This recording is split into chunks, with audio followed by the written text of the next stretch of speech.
Alright, I'm back with the Wishmaster 3 Beyond the Gates of Hell movie review, and this movie was made in 2001. This is quite possibly the worst Wishmaster of all four. The the Wishmaster is a different actor. The guy who plays his human form is another different actor. It's it's low budget. I know it was straight to DVD, but it's just not a very good movie. There's not really any cool death scenes like with the wishes. It gets really goofy. They do stuff that doesn't happen in the other Wishmasters, and I just overall my least favorite Wishmaster of all four. I will probably never watch this movie again. But I'll get right into it. It's oh man, this movie.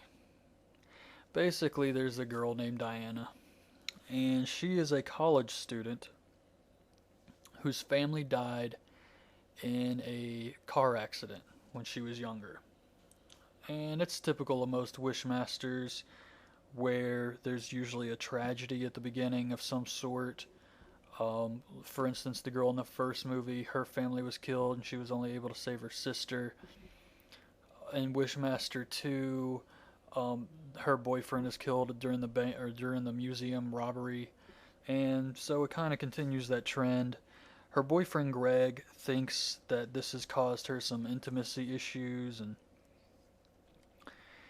she goes to see her professor late at night at a museum or the library at the school or something. I don't really know what this was. And she goes to see him, and she's there early, and she sees this box on the table. And it's kind of like a puzzle box, but she presses a button, and a trapdoor opens, and inside is the red gemstone, like the other Wishmasters. Um, the gemstone's a little bit shaped differently from the other ones, and I can kind of get that. I mean, what I didn't understand is the Jinn are trying to take over Earth, right? So there's a race of them. So how come in the first two movies it was the same guy? Like you'd think there'd be Wishmasters all over the place. But it kind of works in this movie because it is a different actor playing the role, so it's a different Wishmaster, so it would make sense that the gem is shaped a little different, I guess. So I can kind of go with that. You would also think that there would be someone who's stupid enough to just wish for all three wishes, and then the Jinn would have already taken over the world like centuries ago. But, you gotta go with what you're given. So she gets the gemstone, and her professor shows up, and she shows it to him, and he kind of starts to hit on her a little bit and flirt with her, and she gets, kind of uncomfortable and decides to leave. Well, she leaves, and the Jinn has been woken up by her. So after she's gone, the Jinn appears in front of her college professor, and he basically asks, where's the Waker? What's her name? He refuses to tell him anything, and he can hardly believe his eyes. The Wishmaster starts to say he's going to expose him for sleeping with students, but he doesn't budge from that. So he asks him if there's anything he wants. He says he can offer him the most beautiful women in his mind to appear right now in front of him. So the teacher goes along with this, and he says, okay, I wish for, the two most beautiful women in my mind. And these two girls appear. They start to make out with him. Then they bite his lips off, and they slash his chest, and they just tear him apart. Well, after he's dead, the Wishmaster does the thing where he cuts his face with his fingers and then puts the professor's face onto his, and then the Wishmaster takes his form, dumps his body into a crate, and there you go. So Diana is back, with her boyfriend and her two friends, Katie and her boyfriend Billy, and they're all supposed to go to a movie together. Well, she starts to get a vision of the professor getting murdered. So she freaks out and she's like, "Oh, I can't go. I got a migraine." And she says, "I think there's something wrong." And she goes to check on the professor. Her boyfriend has to come, but she says no. And just, all the characters in this movie are just so damn unlikable. Like, especially the Diana girl. I can't feel any sorrow or anything for these people and what they go through. They're just all really unlikable characters. Just does not help the, suspense or anything in the movie when you don't care if they live or die. But she goes back to the library place or museum to check on him, and she doesn't see him anywhere. She sees that the gemstone is missing, and inside a book that had her name, where she was the last one to sign in or whatever, there's like a drop of blood. So she freaks out. I mean, this could realistically be anything, but she freaks out and she thinks something's going on. So she goes to like the administration building, and the Jinn is there. He gets there first, and he's asking for the records of Diana to find her room number. And the teacher says, I can't give that out even to a professor. So after some, failed attempts at convincing the secretary, he offers her a wish. And is there anything you would wish for? And she says, I wish all this paperwork would burst into flames. And lo and behold, the papers catch on fire, catching her on fire, and she burns to death. So when Diana gets there, she sees her body being wheeled out, and she unzips it and sees that it's the secretary, and her face is all burned, and she realizes something's going on now. So she heads back to her apartment, and she kind of sleeps in and misses her next class in the morning. That was the professor's class. But the professor shows up to class, and he's teaching the class like everything's fine. And he starts to teach the class about the Jinn, and he teaches them about the Jinn myth, and he asks, where's Diana? And everybody says, you should know. But he's trying to find out where she is, and Diana comes to the class, and she's waiting outside in the bushes. And when she sees her friends, Greg, Katie, and Billy, walk out of the building, she waves them over, and they said, man, the professor's really looking for you. And she says, yeah, well, that's not really the professor. And she kind of goes on this rant about, it's not who you think it is, and all this stuff. And they think she's crazy. Her boyfriend, Greg, thinks it's maybe something to do with her family tragedy that happened, and he wants to go get her some help. Billy thinks she's nuts and a waste of time, so he leaves. But Katie and Greg go with her to try and maybe convince her to see the psychiatrist or something. They just want to get her some help. So Diana takes them to the school's library, and they start reading books about Jinn.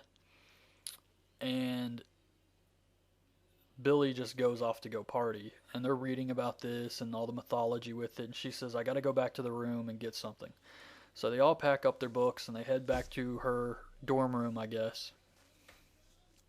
And they see the professor coming that way. So the two girls take off and run, but Greg stays behind, and he confronts the professor, and he starts talking about Diana, and he sees the Jinn's face appear to him, which really freaks him out and scares him. So he leaves, and he runs out of the building, and he finds Katie and says, it's true. Katie's telling the truth. There is, something wrong with the professor. It's not him. So now Katie's freaking out, and they're all running around, and he tells Katie to go find Billy and tell him what's happening. And Diana and Greg, they end up inside a church. I guess the campus church or something. And inside is the Jinn waiting for him. And he's got another student from the class who's saying, oh, I'm the new teacher's aide now. And she's, the Greg and Diana trying to warn her and say, no, he's, a monster. And she thinks they're just jealous. And the Jinn says, this girl has already made her wish. She wished to lose, a little bit of weight. So the girl starts puking, and all this bad makeup and crap start to come out of her. And then she gets skinny. And the Jinn says, you can stop all her pain, just make a wish. So Diana wishes that her pain stops, and the Jinn kills her. And then, the Greg guy says, "You bastard." And Diana wishes, she stares up at some of the stained glass windows and sees a picture of an angel. And she says, "I wish the angel Michael would come down here and help us, stop you." And this lightning bolt strikes her. And Greg comes and pushes her out of the way. And he gets hit by the lightning bolt. And he turns into the angel Michael. And Michael he's got a big sword. Greg's eyes turn from brown to blue. It's just really lame. He's got his big sword and he starts fighting with the Jinn. And they have a little battle. He gets cut across the chest, and then he eventually kicks the Jinn, and he flies over a table, and Michael and Diana leave. So they leave and they head to the theater room, and she's got some alcohol and she's trying to heal his wounds and saying, "Can we stop him?" And he actually says no, which makes me wonder, what would have happened if he possessed her body?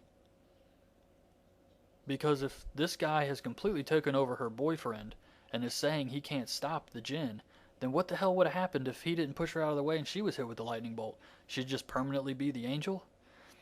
It didn't make much sense to me, but he's carrying around this big-ass sword the whole time. They're running around from, like, dorm room to theater room and all this stuff, and it looks really goofy. And she says, we gotta go find Katie. And the angel tries to convince her and says, there's got to be sacrifices or the entire world will be destroyed, and we just need to leave and get out of town. And she refuses. She doesn't want to go, leave her friend behind. And the angel says, well, the only thing that can destroy him is this sword. And she picks it up, and it kind of catches her arm on fire. He takes it from her and heals her burnt arm and says, "You're not ready for the sword yet." So he can heal her, but he can't heal himself. That's also kind of strange. But the angel decides to go with her to help her out. And meanwhile, the Jinn is hunting them. And he comes across a girl who's flirting with him because he's in his professor form. And she starts flirting with him like, "Oh, hey, professor, I bet you break a lot of hearts." And he says, "Do you wish that I break your heart?" And she says, "Yeah." So her heart explodes from within her chest, and I guess she just looks like she had a heart attack because there's really nothing else that happens to her body that you can physically see on the outside. So she just dies. And then he heads up to the dorm room, and he sees Billy up there. And Billy won't give any information about Diana. So the Jinn has got him by the throat. Like, that's one thing. The Jinn is actually just messing people up left and right. He doesn't really need them to make wishes. He just threatens them with physical violence if they don't make a wish. So that's kind of different from the previous Jinn. But he's got Billy by the throat, and Billy just says, "Blow me." So the Jinn, I guess that's a wish. It's so stupid. But he grabs Billy, and he holds him up, and he blows on him, and then the kid flies across the room, and his back lands on this statue, or this big statue of a bull with horns. So his back lands on the horns, and he basically just dies, and Diana sees the vision of Billy dying. So now she's really freaking out. Katie comes home to the apartment and sees Billy's body there, and she starts screaming, and she drops her phone. And as she runs away, the professor sees her. So now the professor and the Jinn, they're just trying to kill off all her friends to get her to make wishes to stop their suffering. So he starts hunting Katie and chases her to the science lab. Katie hides from him, and she thinks he left the room, so she grabs a phone off the desk and she calls Diana and says, "I'm in the science lab," and Diana says, "We'll be there soon." And she says, "I just wish there was somewhere I could hide." And then she looks up and the Jinn is there. So the Jinn appears and he grants her a wish that she wishes there was somewhere she can hide by putting her head in a mouse cage. That doesn't even make sense. She wants a place where she can hide, so he puts her head in a mouse cage, and he just says, "Oh, no one's going to find you here." Then when Diana and Greg get there, or the angel now, but when Diana and the angel get up there, they just see her face all chewed up. Like, that didn't even make sense in the rules of the Wishmaster movies.